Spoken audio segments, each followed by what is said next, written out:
Bismillahirrahmanirrahim. Assalamualaikum warahmatullahi wabarakatuh. Waalaikumsalam warahmatullahi wabarakatuh. Alhamdulillah wa syukurillah wa la hawla wa la quwata illa billah. Malam hari ini kita ada kegiatan tawajuh tengah malam. Dalam sekolah kami dikenal dengan TTM. Alhamdulillah peserta jamaah kami yang berlokasi di Kabupaten Kota Majelis Zikir Tarekat Naqsbandiyah Khalidiyah Nusantara di wilayah cabang Kabupaten Kota Majalengka. Majalengka ya. Saya sendiri alhamdulillah mendapat undangan untuk bersilaturahim di wilayah Majalengka. Saya Dr. Umar sebagai pimpinan wilayah cabang Sulawesi Selatan, terkhusus di Kabupaten Goa. Baik, di sebelah kiri saya pimpinan cabang Kabupaten Kota Majalengka. Bisa diperkenalkan mungkin? Baik, terima kasih atas waktunya Pak Dokter. Assalamualaikum warahmatullahi wabarakatuh. Waalaikumsalam warahmatullahi wabarakatuh. Perkenalkan, nama saya Jaya, pengurus cabang Majelis Zikir Tarekat Naqsabandiyah Khalidiyah Nusantara cabang wilayah Majalengka. Alhamdulillah, saya sangat bersyukur sekali di malam ini saya kedatangan saudara rohani saya yang jauh-jauh dari Makassar. Sulawesi mana, Pak Dokter? Sulawesi Selatan. Sulawesi Selatan. Ewako. Oh, Ewako ya, Ewako. Ewako ya. Nah, dalam kesempatan ini saya bersama Pak Dokter mungkin akan memberikan salah satu tausiah yang berjudul Cara berselawat menurut pandangan tasawuf. Nah, mungkin mau diawali dari mana dulu Pak Dokter? Ya, untuk semua jamaah dan seluruh netizen yang sempat menonton video kami, ini kami mengangkat tema cara bersalawat dalam perspektif tasawuf ilmiah. Karena akhir-akhir ini, terutama ya 5 tahun terakhir ini marak ya di masyarakat melaksanakan kegiatan ritual salawatan ini. Yeah. Pertama undangan para habaib yang melaksanakan salawatan. Juga di ritual-ritual keagamaan maupun ritual secara adat di masing-masing wilayah, ini banyak acara salawatan. Biasanya yang bisa kita lihat adalah membaca bacaan salawat, manakib-manakib, ya, itu sudah dianggap sebagai ritual salawat. Nah, selama ini kan memang banyak hadis yang meriwayatkan terkait tentang fadilah keutamaan bersalawat. Juga di dalam Al-Quran disebutkan bahwa sesungguhnya Allah dan para malaikatnya bersalawat kepada Nabi dan perintah untuk orang-orang beriman juga untuk senantiasa bersalawat kepada Nabi. Nah, ini yang menjadi pengantar bahan bincang-bincang kami. Apakah selama ini fenomena ritual kegiatan salawatan ini sudah sesuai dengan koridor baik secara syariat dan apakah juga sudah sesuai dengan perspektif tasawuf dalam hal ini pandangan orang-orang tarekat. Kebetulan kami ini adalah para jamaah komunitas para pelaku tarekat Qadim, pelaku rohani yang banyak mengeksplor dimensi kerohanian. Apa ini sudah sesuai dengan pandangan-pandangan ahli tarekat, jamaah tarekat terkait tentang salawat ini, Pak Jaya?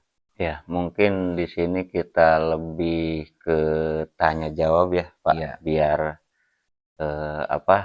apa yang selama ini eh, apa ya, menjadi pertanyaan bagi pembaca selawat itu. Karena secara hakikat itu salawat itu bukan hanya sebatas ucapan. Iya. Tapi ketika kita bersalawat akan Nabi Muhammad SAW itu tentu kita pun harus ada tekniknya atau metodologinya agar salawat kita itu memang terhubung atau tersambung. Nah, untuk itu eh, secara umum memang salawat itu hanya dijadikan apa ya, sebuah ritual yang sangat atau bahkan mungkin bisa dibilang diwajibkan agar kita tetap bersalawat akan Nabi Muhammad Shallallahu Alaihi Wasallam. Tapi jarang sekali, bahkan mungkin tidak ada yang menerangkan agar salawat itu tersambung atau sampai. Nah, di sini kita akan membahas teknik ya, mungkin teknik atau metodologinya agar salawat kita itu benar-benar tersambung atau terhubung akan Allah Subhanahu wa taala. Nah, menurut pandangan tasawuf, sholawat itu adalah menyambungkan frekuensi dan gelombang akan frekuensi gelombang Allah itu sendiri. Nah, dan itu mesti ada eh, tali penghubungnya kan gitu. Nah, sering kita dengar atau beberapa kalimat yang menerangkan tentang wasilah. Karena hanya dengan lewat wasilah itulah semua ibadah kita terhubung akan Allah dan eh, ya apa gimana ya, maaf hanya lewat wasilah semua ibadah kita akan sampai ke hadirat Allah Subhanahu wa taala. Nah, memang selama ini banyak sekali di luaran sana tidak paham akan wasilah. Nah, wasilah itu ibaratkan apa ya? Sebuah alat atau sebuah cara untuk menyambungkan eh, salawat itu agar tersambung ke atau sampai ke hadirat Allah Subhanahu wa taala. Nah, di sini mungkin Pak Dokter bisa menerangkan bagaimana teknik atau cara agar sholawat kita itu tersambung atau terhubung ke hadirat Allah Subhanahu wa taala. Oh enggak, Pak Ya, Dokter? terima kasih Pak Yai. Saya Ya, teringat satu hadis ini. Pentingnya fadilah salawat ya. ya, Ada dalam sebuah hadis disebutkan bahwa ketika seorang hamba berdoa kepada Allah Subhanahu wa taala itu wajib menggunakan salawat. ya, Bagi orang yang berdoa memohon tanpa bersalawat, maka doanya hanya tertinggal atau tergantung di langit. ya, Jadi ya. ini sebuah kias sebenarnya bahwa kalau tidak dilakukan salawat secara yang benar, ini tidak terjadi ketersambungan itu tadi ya. Ya, ya.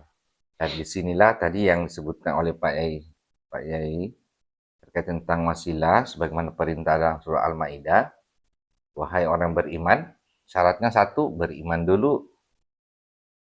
Ya ayyuhallazina amanu, kemudian ittaqullah.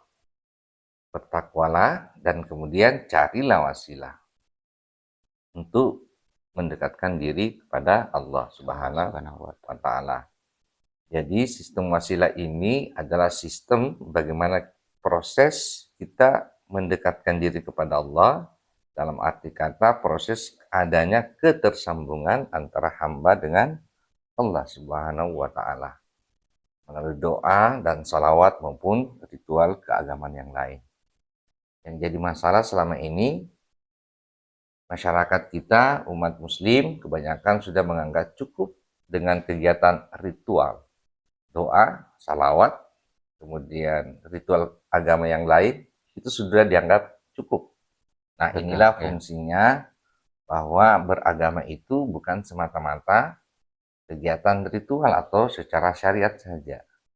Tapi kita butuh sistem metodologi ketersambungan yang tadi sudah disebutkan dengan sistem wasilah.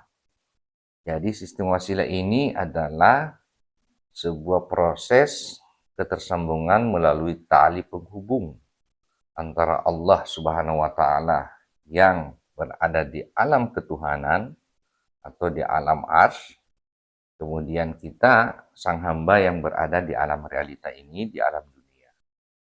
Jadi Allah Subhanahu wa taala sebagai sang maha rohani, maka kita harus menyambungkan diri secara rohani. Karena kerohanian atau rohani ini adalah entitas yang ada pada diri setiap manusia untuk menuju gerbang ketuhanan. Nah, selama ini ritual kegiatan keagamaan, baik itu salawat, doa, hanya pada tatanan syariat atau kegiatan secara jasmani fisik. Maka untuk ketersambungan ini, maka kita harus memasuki dimensi rohani.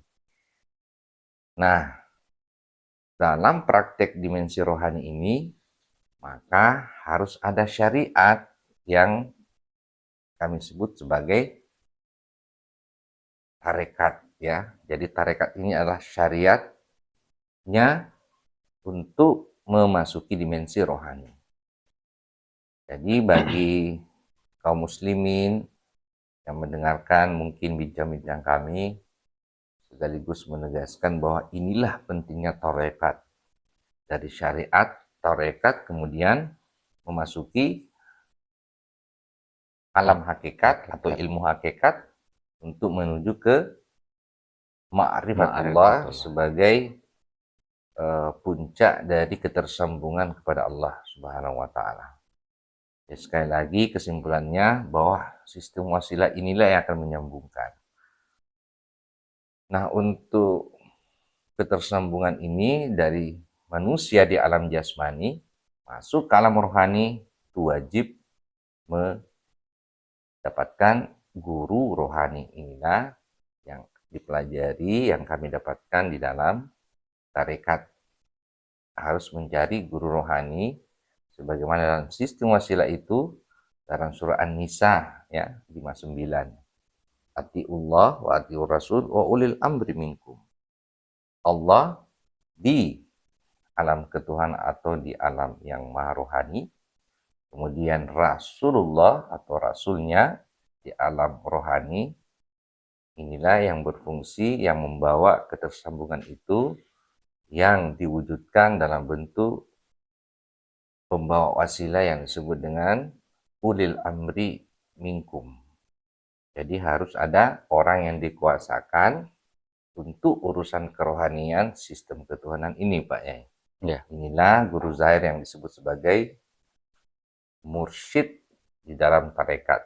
Tapi bukan sekedar mursyid yang sifatnya gelar manusia, tapi ini mursyid yang sifatnya mutlak, waris yang betul-betul berada dalam silsilah kerohanian yang waris mutlak dari Allah Subhanahu wa taala.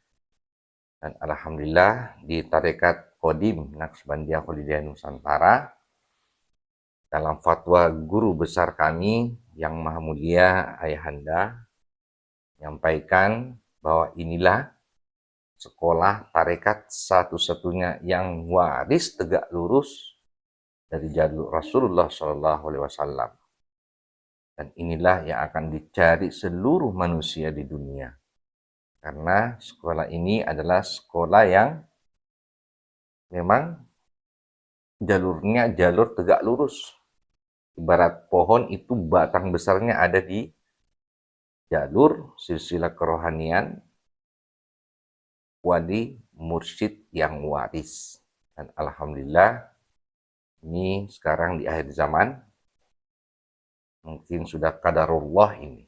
Takdirnya manusia orang dari Nusantara sebagai pewaris di akhir zaman.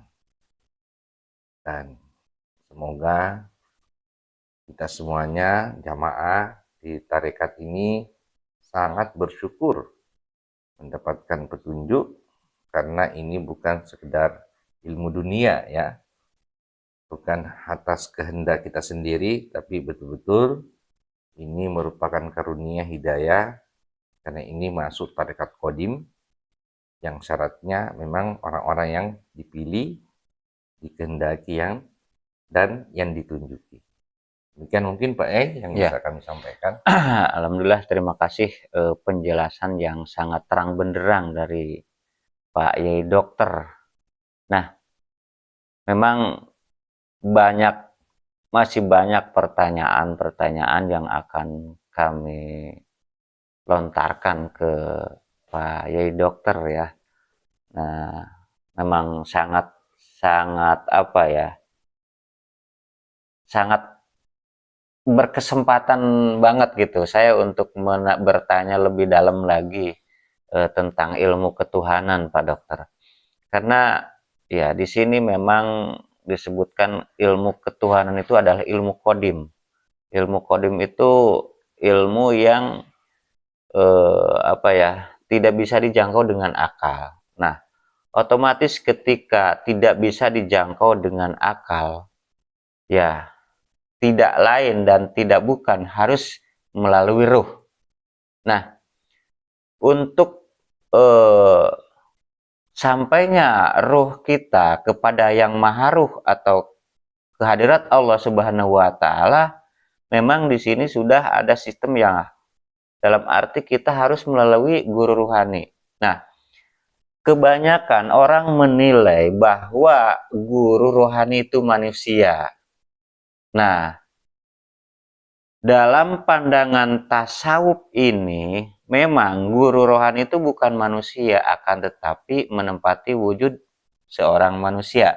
Nah, berarti yang kita perlukan adalah mencari guru jahir yang dibaliknya ada guru rohani tersebut. Mungkin gitu ya, Ya, betul Pak. Pak Dokter.